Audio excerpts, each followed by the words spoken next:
بنیادی طور پر تو ہاتھوں کو اٹھانا جو ہوتا ہے نا، اس کو کہتے ہیں رفع الیدین۔ تو جب ہم اپنے نماز میں اپنے ہاتھوں کو بلند کر رہے ہوتے ہیں تو ہاتھوں کو بلند کر کے جو تکبیرات کہتے ہیں، تو یہ ہاتھوں کا اٹھانا یہ رفع الیدین۔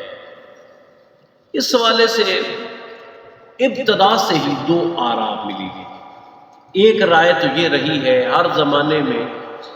تاجدار کائنات صلی اللہ علیہ وسلم کا یہ معمول ثابت رہا ہے کہ آپ صلی اللہ علیہ وآلہ وسلم نے چند ایک مقامات پر رفع یدین کیا۔ اس میں بھی بعض جگہ پہ تو زیادہ مقامات پہ ہاتھ بلند کرنے، رفع یدین کرنے کا ذکر ہے، اور بعض جگہ پہ 3 اور 4 جگہوں پہ ذکر ہے، 4 جگہ پہ، بعض جگہ میں 3 جگہ پہ بھی رفع یدین کرنے کا ذکر ہے۔ یعنی اس طرح مختلف احادیث طیبہ میں مختلف قسم کی رفع یدین کے حوالے سے تعداد بتائی جاتی ہے۔ اگرچہ رفع الیدین کی نماز میں حیثیت یہ سنت کی ہے، جو احباب رفع الیدین کرتے بھی ہیں ان کے نزدیک بھی رفع یدین کرنا یہ نماز میں ایک سنت کا درجہ رکھتا ہے، لیکن اتنا اس کو عجیب رنگ دیا جاتا ہے کہ فریق مخالف کی جملہ احادیث طیبہ کو رد کر دیا جاتا ہے اور نظر انداز کر دیا جاتا ہے۔ یہ نامناسب روایت ہے اور علمی دنیا میں ایک بہت بڑی خیانت ہے۔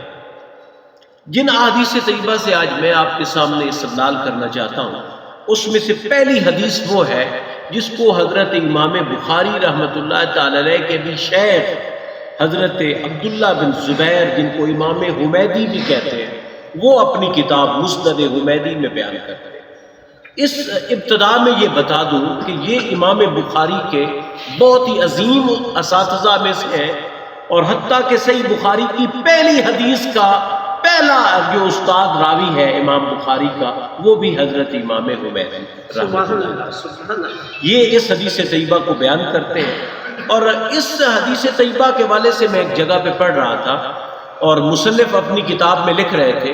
کہ یہ حدیث طیبہ اس میں ہندوستان میں کچھ خرد برد کر دی گئی ہے، حالانکہ اس میں ایسی حدیث نہیں تھی، ہندوستان والوں نے اس حدیث طیبہ میں تبدیلی کی ہے۔ لہٰذا ان صاحبان کے لیے اس حدیث میں یہ جواب دینا چاہتا ہوں کہ یہ جو امام حمیدی کی مسند حمیدی ہے، یہ دمشق اور سوریہ کی چھپی ہوئی ہے، اس کا ہندوستان کے ساتھ تعلق نہیں ہے، اور اس کا مطبوعہ ہے دارالسقا، وہاں سے یہ پبلش ہوئی ہے، اور ہمارے یہ ادارہ دارالعلوم محمدیہ غوثیہ ڈیرہ شیخ کی یہ لائبریری میں یہ کتاب موجود ہے۔ یہ حدیث طیبہ آقا کریم صلی اللہ تعالی علیہ وآلہ وسلم کے اسی صحابی سے روایت ہے جن سے کثرت کے ساتھ رفع الیدین کرنے کی حدیث طیبہ ساتھ ہے۔ سبحان اللہ، سبحان اللہ۔ آقا کریم صلی اللہ علیہ وسلم کو حضرت عبداللہ ابن عمر فرماتے ہیں، رأیت رسول اللہ صلی اللہ تعالی علیہ وآلہ وسلم، میں نے حضور تاجدار کائنات صلی اللہ علیہ وآلہ وسلم کو دیکھا کہ اذا افتتح الصلاۃ، جب آپ نماز شروع کرتے تھے نا تو رفع یدئی حذو منکبئی، تو اپنے کندھوں تک اپنے ہاتھوں کو اٹھایا کرتے تھے۔ سبحان اللہ۔ اس میں بھی 2 مکاتب فکر ہے، ایک میں کندھوں تک حدیث طیبہ میں رہنمائی ملتی ہے ہاتھ اٹھانے کی، اور دوسری حدیث طیبہ میں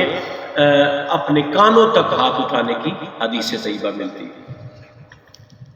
آپ صلی اللہ تعالی علیہ وآلہ وسلم کے اس سلسلہ میں بھی کوئی 2 قسم کے معمولات ملتے ہیں۔ ایک حدیث طیبہ میں آپ صلی اللہ تعالی علیہ وآلہ وسلم کا یہ معمول مبارک ملتا ہے جو ابھی میں نے آپ کو بیان کیا، اور دوسری حدیث طیبہ میں جس کو امام مسلم نے بھی بیان کیا ہے کہ آقا کریم صلی اللہ علیہ وسلم کو حضرت قتادہ کہتے ہیں کہ انہو را نبی اللہ صلی اللہ علیہ وآلہ وسلم، انہوں نے تاجدار کائنات صلی اللہ علیہ وسلم کو نماز میں دیکھا، وقالا، اور وہ کہتے ہیں حتی یحاذی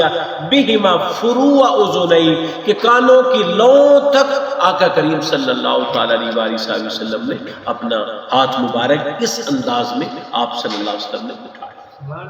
ہمارے ہاتھ تو اس کی برابری نہیں نہ کر سکتے، لیکن یہ ایک اشارہ کر رہے ہیں بات سمجھانے کے لیے، ورنہ کائنات میں کوئی ہاتھ بھی ایسے نہیں ہے جس طرح میرے نبی صلی اللہ علیہ وسلم کی تصویر۔ تو اب آقا کریم صلی اللہ علیہ وآلہ وسلم نے اپنے دستہائے پاک کو بلند کیا اور کاندھوں تک آپ صلی اللہ علیہ وآلہ وسلم نے اپنے ہاتھوں کو بلند کیا، عبداللہ ابن عمر کی روایت کے مطابق۔ وَإِذَا أَرَادَ أَن يَرْكَعَ، پھر آپ نے جب رکوع کا ارادہ فرمایا، وَبَعْدَمَا يَرْفَعُ رَأْسَهُ مِنَ الرُّكُوعِ، حتیٰ کہ آپ نے رکوع سے سر انور اٹھا لیا، فَلَا يَرْفَعُ، لیکن ان دونوں مقامات پر بھی آپ نے دوبارہ رفع الیدین نہیں کیا، ولا بین السجدتین، اور نہ ہی تاجدار کائنات صلی اللہ تعالی علیہ وآلہ وسلم نے دونوں سجدوں کے درمیان میں آپ صلی اللہ تعالی علیہ وآلہ وسلم نے رفع الیدین کیے۔ سبحان تو اللہ۔ آپ صلی اللہ علیہ وآلہ وسلم سے جن 4 مقامات پر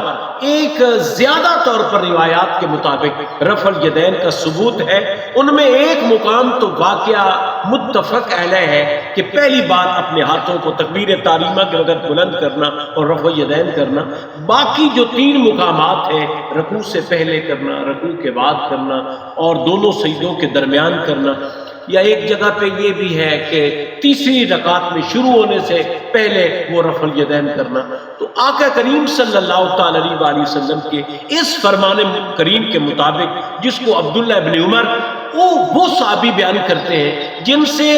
ہمارے احباب کثرت کے ساتھ رفع الیدین کرنے کی حدیث طیبہ ثابت کرتے ہیں، وہ جلیل و قدر صحابی اس حدیث طیبہ میں بیان کرتے ہیں کہ تاجدار کائنات صلی اللہ علیہ وآلہ وسلم سوائے پہلی مرتبہ ابتدا میں جب نماز شروع کی جاتی ہے، آپ صلی اللہ علیہ وسلم نے پھر پوری نماز میں رفع الیدین نہیں کیا ہے۔ تو میں آپ سب سے مخاطب ہوں، یہ حدیث طیبہ جس کو امام حمیدی، امام بخاری کے بھی استاد بیان کرتے ہیں، لیکن ہمارے پاس ایک المیہ ہے، امام بخاری رحمۃ اللہ تعالی علیہ کا ایک بہت بڑا مقام ہے حدیث کی دنیا میں، آپ امام الائمہ ہیں، بہت بڑے امام ہیں، لیکن جب آپ نے کتاب لکھی نا صحیح بخاری، آپ فرماتے ہیں مجھے یہ جو صحیح بخاری میں نے تحریر کی 1,00,000 صحیح احادیث مجھے یاد ہے، جن میں سے میں نے 60 کر کے اس حدیث پاک کو لکھا، اس کتاب کو لکھا، اور اگر احادیث طیبہ کی مقررات تعداد جو ہے، مثلا انما الاعمال بالنیات والی پہلی حدیث ہے، امام بخاری نے 7 جگہ پہ لکھی۔ ایک حدیث کو امام بخاری نے کئی بار لکھا ہے، بعض حدیث طیبہ کو تو امام بخاری نے 30 سے بھی زیادہ بار لکھا ہے، جہاں اس ٹاپک کا موضوع آنا امام بخاری نے اس کو دوبارہ درج کر دیا ہے۔ لیکن امام بخاری کی اگر ٹوٹل احادیث طیبہ جو صحیح بخاری میں ہے ان کو ایک سمجھا جائے، مثلا انما الاعمال بالنیات والی حدیث کو ایک بار پڑھا سمجھا جائے، اسی طرح باقی حدیث طیبوں کو ایک بار کاؤنٹ کیا جائے، تو یہ ٹوٹل 2513 احادیث بن گئی۔ امام بخاری نے گویا کہ ٹوٹل احادیث طیبہ جن کی اپنی کتاب میں تخریج کی وہ 2513 احادیث طیبہ ہے۔ وہ محدث جس کو 1,00,000 حدیثیں یاد ہوں اور وہ 2500 حدیثیں لکھے، باقی کہے کہ مجھے صحیح حدیثیں یاد تھی، لیکن ایک یہ میدان ہے علمی، کوئی اور آئے گا میرے بعد میں آ کر اپنی خدمات پیش کرے گا اور حدیث میں اپنی محنت کر کے امت میں اپنا بھی ایک حصہ ڈالے گا۔ تو لہٰذا یہ کہنا کہ ہر ایک چیز کو صحیح بخاری میں ہی مل جانا چاہیے، تو صحیح بخاری میں میرے بھائیوں بیٹھ کر پانی پینے کی حدیث بھی کوئی نہیں، لہذا بعض حدیث طیبہ امام تک نہیں پہنچی یا اس لیول کی نہیں تھی، امام بخاری رحمۃ اللہ علیہ نے ان کو اپنی کتاب میں درج نہیں کیا۔ یہ وہ محدث ہے جن سے امام بخاری خوشہ چینی کرتے ہیں، جن سے پڑھتے ہیں، اکتساب علم حدیث کرتے ہیں، وہ اس حدیث طیبہ میں بیان کرتے ہیں کہ عبداللہ ابن عمر جیسے صحابی سے کہ آقا کریم صلی اللہ تعالی علیہ وآلہ وسلم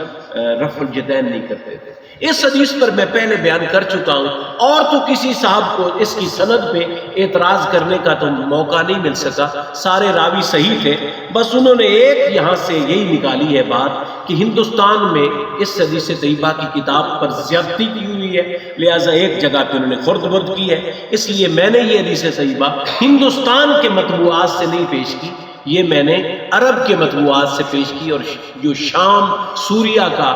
دارالسکا مطبوعہ ہے اس سے یہ حدیث طیبہ میں نے آپ کی خدمت میں پیش کی۔